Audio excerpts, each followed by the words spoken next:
संगठन है बाहर रहे थे, वो भी आज इसमें शामिल हुए हैं। और इसमें ये तय किया गया है कि जो 5 तारीख का उन्होंने कार्यक्रम दिया, जैसे कक्का जी ने बताया, वो हम करेंगे, उसका समर्थन करते हैं। जो 26 और 27 तारीख का कार्यक्रम उन्होंने दिया है, उसमें थोड़ा एक कन्फ्यूजन है। उन्होंने 2 दिन का काम का ऐलान किया है, 26 और 27 का दिल्ली आने का। और हम ये सोच रहे हैं, आज की हमारी बैठक का ये विषय था, बहुत गंभीरता से उस पर विचार हुई है कि 2 दिन में हो सकता है हमारी केंद्र की सरकार कहीं पे कोई बात करने के लिए या कई किसानों के मामले का हल करने के लिए तैयार ना हो, तो फिर क्या किया जाए, इस आंदोलन को और लंबा कैसे चलाया जाए, इसकी रूपरेखा क्या होनी चाहिए। इसके लिए हमारी ये जो आज 11 मेंबरों की कमेटी बनाई गई है, और वो कमेटी और जो उस दिन कमेटी बनी है, दोनों कमेटियां मिलकर बैठकर एक बैठक तय करेंगे हम उनके साथ, और उस बैठक में इसकी नई रूपरेखा तैयार करेंगे कि उसका आंदोलन जो हो रहा है 26 और 27 वाला, वो ऐसा आंदोलन हो कि देश में एक मिसाल कायम हो जाए कि देश का किसान आज इकट्ठा होकर लड़ रहा है, तो बहुत बड़ी संख्या में हो वो आंदोलन हो। उसके लिए रूपरेखा तैयार करेंगे। और कोर कमेटी के जो 11 सदस्य हमारे आज सिलेक्ट किए गए हैं, वो अलग अलग स्टेटों से तय किए गए हैं। जैसे हमारे ये शिव कुमार कक्का जी हैं, ऋषिपाल मावता जी हैं, उधर हमारे अपना महाराष्ट्र से लक्ष्मण वांगे जी हैं, और पंजाब से हमारे मंजीत सिंह जी हैं, इधर सेवा सिंह आर्या जी हैं, ये हमारे कश्मीर से हैं, उधर हमारे पंजाब अपना राजस्थान से भाई साहब संतवीर सिंह जी हैं, और एक उनमें उस कमेटी में दास भी हूँ, मैं भी हूँ। और ये 11 सदस्यों की ये एक कमेटी बनाई गई है। ये कमेटी तालमेल करेगी और आंदोलन को आगे कैसे ले जाना है, कैसे लड़ना है, वो सारी की सारी देख रेख इस कमेटी और उस कमेटी के साथ तालमेल बनाकर वो मिलकर करेंगे, और वो आंदोलन बहुत बड़ा आंदोलन हो। और बाकी बात है हमारे सत्कारयोग ऋषिपाल मावता जी ये बताएंगे, इनसे मैं आगे करूँगा। नमस्कार। किसान के पूरे देश में पहली बात तो यह है कि जो ये अध्यादेश लाए, इसका विरोध पूरे देश में चल रहा है, चाहे पूरे भारत में। कारण ये रहा कि सरकार की जो तानाशाही है, और इस तानाशाही के विरोध में पूरा हिंदुस्तान का किसान एकजुट है। आंदोलन करेंगे, और आंदोलन सड़कों पे होगा, दिल्ली का भी चक्का जाम होगा, पूरे देश में अब पंजाब से लेकर के दिल्ली तक यह आंदोलन चलेगा। नंबर 2, आज ये भी हम घोषणा करते हैं कि जितने भी रिलायंस के पेट्रोल पंप हैं, रिलायंस के मॉल हैं, किसान इनका भी बहिष्कार करेंगे। मेरी ये अपील है कि कोई भी इनसे पेट्रोल ना ले, और इनको बंद कराने का काम भी किसान करेंगे। रिलायंस का आज एक इसका हम विरोध करते हैं, चौधरी चरण सिंह का नाम बदल करके इन्होंने अडानी के नाम से जो एयरपोर्ट लखनऊ में किया है, ये बिल्कुल शर्मनाक बात है। और इसके लिए हम सब एक हैं, कक्का जी के नेतृत्व में सब लोग, हमारे 120-30 संगठन हैं जो एक साथ मिलकर के एकजुट होकर के जहाँ भी किसान की लड़ाई है, चाहे पंजाब में है चाहे हरियाणा में है, जब तक किसान बिल्कुल चैन से नहीं बैठेगा, जो ये MSP का अध्यादेश अगर सरकार नहीं लाती है, तो इस देश में, पूरे देश में, मैं ये कह रहा हूँ कि सबसे आज ये नारा है, नरेंद्र मोदी किसान विरोधी, ये नारा लगाया है। और किसान सब एकजुट हैं, सब मिलकर के तालमेल बना करके इस दिल्ली को घेरने का काम अब करेंगे, जल्दी ही किसान करेंगे। ये फैसला कमेटी जैसे ही करेगी और दिल्ली के लिए कूच करेंगे, ये फैसला हमने किया है। जी, आपके कितने किसान संगठन है और किन किन राज्यों से है? 27 और 28 नवंबर को, 26 और 27 नवंबर का जो है, उसमें कितनी संख्या में आप लोग जुटेंगे? पहली बार AIKSCC के साथ आप मिलकर सामने आ रहे हैं। ठीक बात है।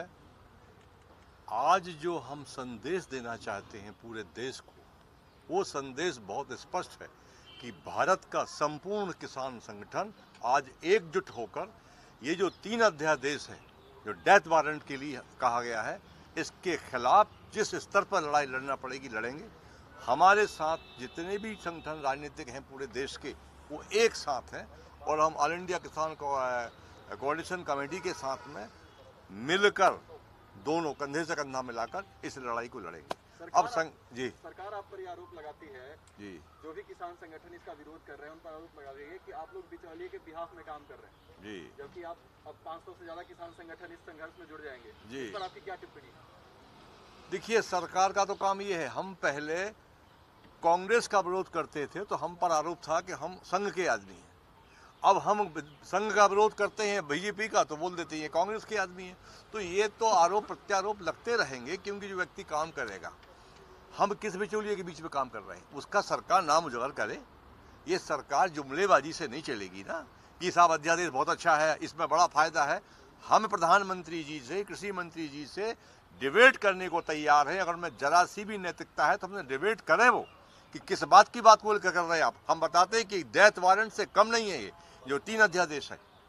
कई किसान संगठनों को रक्षा मंत्री ने अपने आवास पर बुलाकर केंद्रीय कृषि मंत्री से बैठक कराई है। क्या आप लोगों के पास भी कोई निमंत्रण आया था? आप बैठक करेंगे, बातचीत की कोई उम्मीद है उससे? देखिए, हमारे पास अभी तक कोई निमंत्रण नहीं आया है और जो चर्चाएं हुई हैं उसका हमको ज़्यादा जानकारी नहीं है, क्योंकि ये 2-4 जो पूंजीपति हैं बड़े और जो 12 लाख हजार करोड़ का कृषि का व्यापार है पूरे देश का, इस कृषि के व्यापार दुनिया का सबसे बड़ा व्यापार है। इस व्यापार पर वो 4 जो बड़े एजेंट इस देश के उद्योगपति हैं उनकी निगाह है। ये उनका ड्राफ्ट है। कृषि मंत्री को तो पता ही नहीं है कि ये अध्यादेश कब पास हो गया। देश के किसी व्यक्ति को नहीं पता है। वो तो केवल एक ही बात कह पाए हैं पीएम के सामने कि साहब बहुत अच्छा है।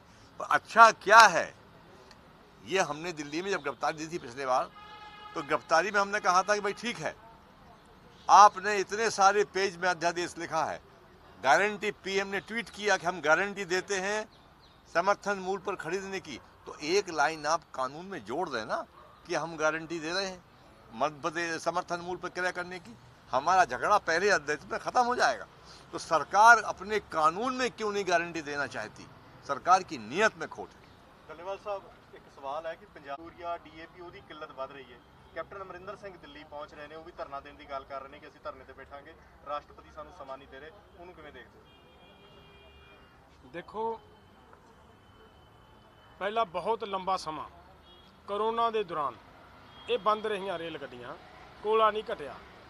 ਲੇਕਿਨ ਅੱਜ ਵੀ ਕੋਲਾ ਘਟਣ ਵਾਲੀ ਜਾਂ ਕੋਈ ਹੋਰ ਕੋਈ ਗੱਲ ਨਹੀਂ ਸੀ।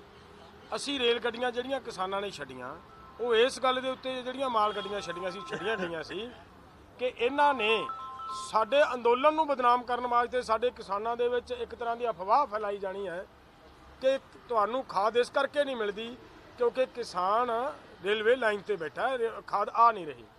ਇਸ ਗੱਲ ਨੂੰ ਧਿਆਨ 'ਚ ਲੈਂਦਿਆਂ ਅਸੀਂ ਇਸ ਲਾਈਨ ਤੋਂ ਉੱਠ ਕੇ ਇੱਕ ਗੱਲ ਕਰੀ ਸੀਗੀ ਕਿ ਅਸੀਂ ਮਾਲ ਗੱਡੀਆਂ ਛੱਡਦੇ ਹਾਂ। ਅਗਰ ਸੱਚੀਓ ਇਹਨਾਂ ਨੂੰ ਫਿਕਰ ਆ ਲੋਕਾਂ ਦਾ, ਪੰਜਾਬ ਦੇ ਲੋਕਾਂ ਦਾ ਫਿਕਰ ਸੀ, ਦੇਸ਼ ਦੇ ਲੋਕਾਂ ਦਾ, ਫਿਰ ਸਾਨੂੰ ਤਾਂ ਇਹ ਵੀ ਕਿਹਾ ਇੱਕ ਦਿਨ ਕਿ ਜਿਹੜੇ ਮਿਲਟਰੀ ਬੈਠੀ ਹੈ ਸਾਡੀ ਅੱਗੇ ਜੰਮੂ ਕਸ਼ਮੀਰ ਦੇ ਵਿੱਚ, ਉਹਨਾਂ ਲਈ ਖਾਣ ਦਾ ਸਮਾਨ ਨਹੀਂ, ਉਹ ਵਿਚਾਰੇ ਸਾਡੇ ਬੱਚੇ ਭੁੱਖੇ ਮਰਨਗੇ। ਤੁਹਾਡੇ ਬੱਚੇ ਕੀ ਗੱਲ ਅੱਜ ਸਰਕਾਰ ਨੂੰ ਨਹੀਂ ਫਿਕਰ ਉਹਨਾਂ ਦਾ ਵੀ ਉਹ ਭੁੱਖੇ ਮਰਨਗੇ? ਇਸ ਕਰਕੇ ਸਰਕਾਰ ਇਹਨਾਂ ਤਰੀਕਿਆਂ ਦੇ ਨਾਲ ਸਾਡੇ ਅੰਦੋਲਨ ਨੂੰ ਹੋਰ ਬਦਨਾਮ ਕਰਨਾ ਚਾਹੁੰਦੀ ਹੈ, ਹੋਰ ਖਰਾਬ ਕਰਨਾ ਚਾਹੁੰਦੀ ਹੈ। ਲੇਕਿਨ ਸਰਕਾਰ ਦੀਆਂ ਇਹਨਾਂ ਚਾਲਾਂ ਦੇ ਉੱਤੇ ਅੱਜ ਦਾ ਕੋਈ ਅਸਰ ਨਹੀਂ ਪੈਣਾ। ਇਹ ਜਿਹੜੀ ਇਹ ਕਹਿ ਰਹੇ ਨਾ ਯੂਰੀਆ ਦੀ ਘਾਟ ਆਊਗੀ, ਯੂਰੀਆ ਨਹੀਂ ਮਿਲਣੀ। ਮੈਂ ਕਲੀਅਰ ਕਰਾਂ ਤੁਹਾਡੇ ਮਾਧਿਅਮ ਦੇ ਰਾਹੀਂ, ਸਾਡੇ ਕਿਸਾਨ ਇਹ ਕਹਿ ਰਹੇ ਨੇ ਜਿਹੜੇ ਰੇਲਵੇ ਟਰੈਕਾਂ ਦੇ ਉੱਤੇ ਅੱਜ ਸਟੇਸ਼ਨਾਂ ਤੇ ਬੈਠੇ ਨੇ, ਉਹ ਕਹਿੰਦੇ ਜੀ ਬਿਲਕੁਲ ਯੂਰੀਆ ਨਾ ਮਿਲੇ, ਬਿਲਕੁਲ ਡੀਏਪੀ ਨਾ ਮਿਲੇ, ਬਿਲਕੁਲ ਡੀਜ਼ਲ ਨਾ ਮਿਲੇ, ਕੁਛ ਨਾ ਮਿਲੇ। ਜਿਸ ਦਿਨ ਅਸੀਂ ਇਹ ਐਲਾਨ ਕੀਤਾ ਵੀ ਅਸੀਂ ਰੇਲਵੇ ਮਾਲ ਗੱਡੀਆਂ ਛੱਡਦੇ ਹਾਂ, ਸਾਨੂੰ ਹਜ਼ਾਰਾਂ ਕਿਸਾਨਾਂ ਨੇ ਮੈਸੇਜ ਦਿੱਤੇ ਕਿ ਪ੍ਰਧਾਨ ਜੀ ਤੁਸੀਂ ਨਹੀਂ ਛੱਡਣੀਆਂ ਸੀ, ਹਜੇ ਵੀ ਨਹੀਂ ਛੱਡਣੀਆਂ ਸੀ। ਔਰ ਕਿਸਾਨ ਇਸ ਗੱਲ ਲਈ ਤਿਆਰ ਬੈਠਾ ਹੈ ਕਿ ਫਸਲ ਦੀ ਕੋਈ ਚਿੰਤਾ ਨਹੀਂ, ਸਾਨੂੰ ਪਤਾ ਹੈ ਕਿ ਸਾਡੀ ਜ਼ਮੀਨ ਜਾਣੀ ਹੈ, ਜ਼ਮੀਨ ਦੀ ਵੈਲਿਊ ਵੱਧ ਹੈ, ਫਸਲ ਦੀ ਵੈਲਿਊ ਬਹੁਤ ਥੋੜ੍ਹੀ ਹੈ ਜ਼ਮੀਨ ਦੇ ਸਮਾਨ ਅੰਤਰ। ਇਸ ਕਰਕੇ ਇਸ ਲੜਾਈ ਦੇ ਵਿੱਚ ਕਿਸਾਨ ਸਾਡੇ ਨਾਲ ਹੈ। ਸਰਕਾਰ ਜਿੰਨੇ ਮਰਜ਼ੀ ਜੁਮਲੇ ਵਰਤ ਲੇ, ਜਿੰਨੇ ਮਰਜ਼ੀ ਦਾਅ ਪੇਚ ਵਰਤ ਲੇ, ਸਰਕਾਰ ਦਾ ਕੋਈ ਦਾਅ ਪੇਚ ਮਤਲਬ ਕਿਸਾਨ ਕਾਮਯਾਬ ਨਹੀਂ ਹੋਣ ਦੇਣਗੇ। ਤੁਸੀਂ ਪਿਛਲੀ ਵਾਰ ਜਿਹੜੀ ਬੈਠਕ ਹੋਈ ਕ੍ਰਿਸ਼ੀ ਭਵਨ ਦੇ, ਤੁਸੀਂ ਉਹਦੇ ਵਿੱਚ ਮੌਜੂਦ ਸੀ, ਤੁਸੀਂ ਲੋਕ ਬਾਹਰ ਨਿਕਲੇ, ਤੁਸੀਂ ਕਿਹਾ ਕਿ ਸਾਡੇ ਨਾਲ ਸਰਕਾਰ ਨੇ ਧੱਕਾ ਕੀਤਾ, ਇਹ ਵਿਵਹਾਰ ਸਰਕਾਰ ਦਾ ਠੀਕ ਨਹੀਂ, ਸਾਨੂੰ ਬੁਲਾ ਕੇ ਜਿਹੜਾ ਕੰਮ ਕੀਤਾ ਗਿਆ। ਹੁਣ ਤੁਸੀਂ ਲੋਕ ਤਿਆਰ ਹੋ ਦਿੱਲੀ ਆਉਣ ਲਈ ਕਿ ਜੇਕਰ ਸਰਕਾਰ ਬੁਲਾਉਂਦੀ ਹੈ ਗੱਲਬਾਤ ਕਰਨ ਲਈ? ਦੇਖੋ, ਪਹਿਲੀ ਤਾਂ ਗੱਲ ਇਹ ਹੈ ਕਿ ਸਾਡੀ ਸਰਕਾਰ ਨੂੰ ਅਸੀਂ ਇਹ ਕਿਹਾ ਸੀ ਕਿ ਸਾਡੇ ਨਾਲ ਗੱਲ ਉਹ ਕਰੇ ਜਿਹੜਾ ਸਾਡੇ ਮਸਲੇ ਦਾ ਸਮਾਧਾਨ ਕਰ ਸਕਦਾ ਹੈ, ਜਿਹੜਾ ਇਸ ਮਸਲੇ ਦਾ ਹੱਲ ਕਰ ਸਕਦਾ ਹੈ। ਕੇਵਲ ਗੱਲਾਂ ਬਾਤਾਂ ਨਾਲ ਨਹੀਂ ਗੱਲ ਬਣਨੀ। ਇਹਨਾਂ ਨੇ ਉਸ ਮੀਟਿੰਗ ਦੇ ਵਿੱਚ ਸਾਨੂੰ ਸੱਦ ਕੇ ਸਾਨੂੰ ਸਮਝਾਉਣ ਦਾ ਯਤਨ ਕੀਤਾ ਵੀ ਕਾਨੂੰਨਾਂ ਦੇ ਵਿੱਚ ਆਹ ਕੁਝ ਲਿਖਿਆ ਹੈ, ਔਰ ਉਸ ਮੀਟਿੰਗ ਦੇ ਵਿੱਚ ਅਸੀਂ ਬੜਾ ਠੋਕ ਕੇ ਗੱਲ ਕਹੀ ਸੀ ਵੀ ਤੁਸੀਂ ਸਾਨੂੰ ਪੜ੍ਹਾਓ ਨਾ, ਅਸੀਂ ਇੰਨੇ ਕੁ ਤਾਂ ਪੜ੍ਹੇ ਆ, ਸਾਡੇ ਪੰਜਾਬ ਦੇ ਵਿੱਚ ਵਕੀਲ ਲੋਕ ਹੈਗੇ ਨੇ, ਸਾਡੇ ਬੱਚੇ PhDਆਂ MA MSCਆਂ ਕਰ ਚੁੱਕੇ ਆ, ਸਭ ਪਤਾ ਲੋਕਾਂ ਨੂੰ ਵੀ ਇਹਦੇ ਵਿੱਚ ਕੀ ਆ, ਕਾਨੂੰਨ ਦੇ ਵਿੱਚ ਵਕੀਲ ਬੜੇ ਆ ਸਾਡੇ ਪੰਜਾਬ ਦੇ ਅੰਦਰ। ਇਸ ਕਰਕੇ ਜਿਹੜੀ ਤੁਹਾਡੀ ਇਹ ਹੈ ਗੱਲ, ਇਹ ਤੁਸੀਂ ਸਾਡੇ ਨਾਲ ਇੱਕ ਤਰ੍ਹਾਂ ਦੀ ਹੁਸ਼ਿਆਰੀ ਕਰ ਰਹੇ ਹੋ। ਸਾਨੂੰ ਇੱਥੇ ਸੱਦਿਆ ਵਰਚੁਅਲ ਮੀਟਿੰਗਾਂ ਦੇ ਵਾਸਤੇ, ਸਾਰੇ ਮੰਤਰੀ ਪੰਜਾਬ 'ਚ ਚੱਕੇ ਭੇਜੇ ਹੋਏ ਆ, ਇਸ ਕਰਕੇ ਅਸੀਂ ਉਹਦਾ ਵਿਰੋਧ ਕੀਤਾ ਸੀ। ਔਰ ਅੱਜ ਵੀ ਅਸੀਂ ਉਸ ਦਿਨ ਬਾਅਦ ਇਸ ਗੱਲ ਦੇ ਉੱਤੇ ਬੜੀ ਨਾਰਾਜ਼ਗੀ ਸੀ ਸਾਡੇ ਅੰਦਰ ਕਿ ਚਾਹੇ ਕੁਝ ਵੀ ਹੋਵੇ ਅਸੀਂ ਦਿੱਲੀ ਨਹੀਂ ਆਵਾਂਗੇ। ਅੱਜ ਦਿੱਲੀ ਦੀ ਸਰਕਾਰ ਵਾਪਸ ਜਾਂਦੀ ਹੈ, ਉੱਥੇ ਜਾਂਦੀ ਹੈ, ਪਰ ਫਿਰ ਵੀ ਮੈਂ ਕਹਿੰਦਾ ਜੇਕਰ ਸਰਕਾਰਾਂ ਸਾਡੇ ਨਾਲ ਗੱਲਬਾਤ ਕਰਦੀਆਂ, ਅਸੀਂ ਇਹ ਮੌਕਾ ਨਹੀਂ ਦਿਆਂਗੇ ਸਰਕਾਰ ਨੂੰ ਕਿ ਕਿਸਾਨ ਗੱਲਬਾਤ ਲਈ ਤਿਆਰ ਨਹੀਂ, ਕਿਸਾਨ ਗੱਲਬਾਤ ਲਈ ਨਹੀਂ ਆਉਂਦੇ। ਅਸੀਂ ਗੱਲਬਾਤ ਕਰਾਂਗੇ, ਟੇਬਲ ਤੇ ਬੈਠ ਕੇ ਗੱਲਬਾਤ ਕਰਾਂਗੇ। ਜੈਸੇ ਕੱਕਾ ਜੀ ਨੇ ਕਿਹਾ ਹੈ, ਸਾਡੇ ਨਾਲ ਕੋਈ ਬੈਠੇ ਤਾਂ ਸਹੀ, ਆ ਕੇ ਗੱਲ ਕਰੇ ਤਾਂ ਸਹੀ, ਮੈਦਾਨ 'ਚ ਤਾਂ ਆਵੇ। ਕਿਸਾਨ ਦੀ ਅੱਖ 'ਚ ਅੱਖ ਪਾਉਣ ਦੀ ਕਿਸੇ ਮੰਤਰੀ ਦੀ ਹਿੰਮਤ ਹੀ ਨਹੀਂ ਪੈ ਰਹੀ, ਸਾਰੇ ਇਸ ਗੱਲ ਤੋਂ ਭੱਜ ਰਹੇ ਨੇ। ਕੈਪਟਨ ਸਾਹਿਬ ਕੱਲ ਦਿੱਲੀ ਆ ਰਹੇ ਨੇ, ਉਹਨੂੰ ਕਿਵੇਂ ਦੇਖ ਰਹੇ ਹੋ? ਰਾਜਨੀਤੀ ਹੈ, ਇਹਨਾਂ ਲੋਕਾਂ ਦੀ ਰਾਜਨੀਤੀ ਹੈ, ਰਾਜਨੀਤੀ ਕਰ ਰਹੇ ਨੇ ਔਰ ਰਾਜਨੀਤੀ ਦੇ ਵਿੱਚੋਂ ਸਾਰਾ ਕੁਝ ਹੋ ਰਿਹਾ ਹੈ। ਅਗਰ ਮੈਂ ਕੈਪਟਨ ਅਮਰਿੰਦਰ ਸਿੰਘ ਨੇ ਜਿਹੜਾ ਉੱਥੇ ਪੰਜਾਬ ਦੇ ਵਿੱਚ ਮਤਾ ਪਾਇਆ ਹੈ, ਉਹ ਮਤਾ ਪਾਉਣ ਵਾਸਤੇ ਸਾਨੂੰ ਇਹ ਕਹਿਣਾ ਪਿਆ ਸੀਗਾ ਕਿ ਅਗਰ ਇੱਕ ਹਫ਼ਤੇ ਦੇ ਵਿੱਚ ਤੁਸੀਂ ਵਿਦਨ ਵੀਕ ਰੈਜੂਲੇਸ਼ਨ ਨਾ ਲੈ ਕੇ ਆਏ ਤੇ ਤੁਹਾਡਾ ਵੀ ਘਰਾਓ ਕਰਾਂਗੇ। ਔਰ ਜਦੋਂ ਘਰਾਓ ਦਾ ਐਲਾਨ ਕੀਤਾ, ਫਿਰ ਜਾ ਕੇ ਇਹਨਾਂ ਨੂੰ ਇਹ ਕਹਿਣਾ ਪਿਆ 14 ਤਰੀਕ ਨੂੰ ਕਿ ਅਸੀਂ 19 ਤਰੀਕ ਨੂੰ ਮਤਲਬ ਇਜਲਾਸ ਸੱਦ ਰਹੇ ਹਾਂ। ਸੋ ਜਿਹੜਾ ਉੱਥੋਂ ਵੀ ਜਿਹੜਾ ਹੋ ਰਿਹਾ ਹੈ, ਉਹ ਵੀ ਮਤਲਬ ਇਹਨਾਂ ਨਾਲ ਲੜਾਈ ਲੜ ਕੇ ਕਰਵਾ ਰਹੇ ਹਾਂ। ਅਸੀਂ ਕੋਈ ਕਿਸਾਨ ਅੰਦੋਲਨ ਦੀ ਜਿੱਤ ਹੈ ਇਹ, ਜਿੰਨਾ ਕਿ ਅਸੀਂ ਕਰਵਾ ਰਹੇ ਹਾਂ। ਔਰ ਦੂਸਰੀ ਵੱਡੀ ਗੱਲ ਹੈ ਕਿ ਇਹ ਜਿਹੜਾ ਮਤਾ ਪਿਆ ਹੈ ਨਾ, ਇਸ ਮਤੇ ਦੇ ਨਾਲ ਅੱਜ ਪੂਰੇ ਭਾਰਤ ਦੇ ਅੰਦਰ ਹੋਰ ਸਟੇਟਾਂ 'ਚ ਮਤੇ ਪੈਣੇ ਸ਼ੁਰੂ ਹੋਏ ਆ, ਮਤੇ ਪੈ ਰਹੇ ਨੇ। ਔਰ ਅਸੀਂ ਅੱਜ ਇਸ ਮਾਧਿਅਮ ਦੇ ਰਾਹੀਂ ਇਹ ਵੀ ਕਹਾਂਗੇ ਕਿ ਜਿਹੜੀਆਂ ਵੀ ਸਟੇਟਾਂ BJP ਵਿਰੋਧੀ ਸਰਕਾਰ ਹੈ, ਉਹਨਾਂ ਨੂੰ ਮਤੇ ਪਾਉਣੇ ਚਾਹੀਦੇ ਇਸ ਗੱਲ ਦੇ ਉੱਤੇ, ਤਾਂ ਕਿ ਸਾਡੇ ਕਿਸਾਨਾਂ ਦੀ ਮਸਲੇ ਦਾ ਹੱਲ ਹੋ ਸਕੇ। ਅਗਰ ਪ੍ਰਧਾਨ ਮੰਤਰੀ ਨਹੀਂ ਮੰਨਦਾ, ਉਹ ਮਤੇ ਪਾ ਕੇ ਤਾਂ ਗੱਲ ਕਰਨ ਆਪਦੀ। ਸੋ ਇਹ ਸਾਡਾ ਮਤਲਬ ਇਹ है। मेहरबानी सर। आप एक निवेदन है सभी मीडिया वाले बंधुओं से, अशोक कहाँ है, आप सबको एक प्रेस रिलीज दे देंगे, तो अशोक आपको प्रेस रिलीज दे